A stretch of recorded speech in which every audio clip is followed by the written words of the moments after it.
Hello and welcome back to HRD Live, where I'm now joined by Tara Mansfield from Monzo. Tara, thanks for joining us. No problem, it's a pleasure to be here. Wonderful. So, for those people who can't be here, what are you sharing with audiences at the summit?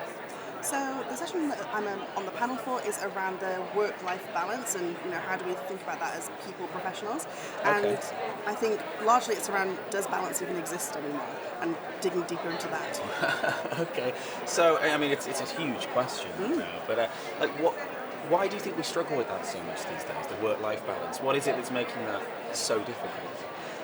Again, I think that's like a huge topic, and I think it comes into like different streams around. One, when you think about millennials and Generation Z, we are notoriously the loneliest generation in history, which is very sad, but impacts the way that we work. Yeah, and when you think about most people leave their like family homes and cities and towns and move to big cities to get good jobs, that makes sense. And so when you don't have that inbuilt community, where does your community come from?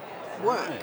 And then also when we think about the development in technology, when people use tools like Slack, you're never really off. And so the lines become really blurred. If you're a distributed worker as well, your home is your place of work. And so how do you draw those lines and have a good harmony with it? That's fascinating. And I think there's a really interesting conflict there as well, I think, because so much more now, like, especially for millennials as well, like, the purpose of your work is so important and how you feel connected to that, but also it kind of consumes your whole life. Yeah, it's most so definitely. complicated, right? I mean, I know, for example, notifications on my phone, like Outlook and Slack and stuff. Yeah. I don't know whether to turn them off. Do you have them on all the time? It's a complicated one. But I mean, for you then, in this session, is the aim more to talk about technology and that role and how we should battle that, or are we talking more about the skills we need to develop in people? Where do you think the secret is here in finding that balance? I think it comes down to, and I think it's something that we really want to do in the people profession but don't do often, is actually people are individuals, and what feels like,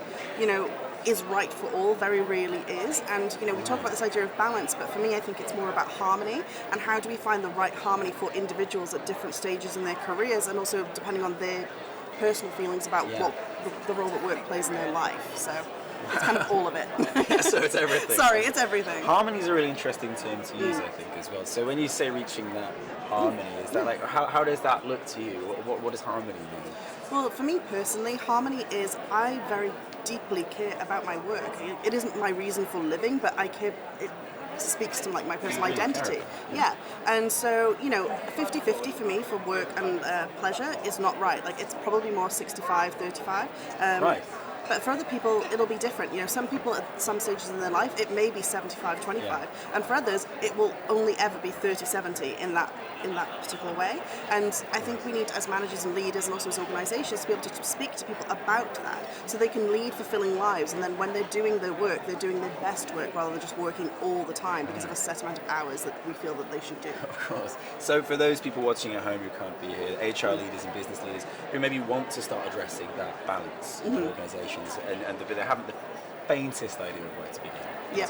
What would be maybe your top tip or your starting point maybe for those business leaders who want to start addressing that work-life balance in their businesses? I think I would train my managers to be able to ask the question about how people feel about their own work-life balance, because ultimately it is a very personal thing, and just being able to say, you seem to be working a lot of hours. Why is that? And some people might say, because I live for this, I'm so excited. And other people might be like, because I'm feeling immense amounts of pressure. Right. And so helping them either push forward or sort of pull back if they need to. And the next step is around having a really positive culture around technology and setting expectations really clearly. So you've mentioned Slack a lot. I used to have Slack on my phone. I also used to have it linked to my watch. And I'd be, be at home on a weekend with my mum, and I'd see something come through, and someone with the best interest would say, not till Monday. But I wouldn't be able to have that boundary myself. Of course, yeah. That's such a fascinating point, and I think something that we can all take away from this. Tara, thank you so much for joining us on HRD Lab. I really appreciate it. Stay tuned, guys, for more interviews very soon. Thank you.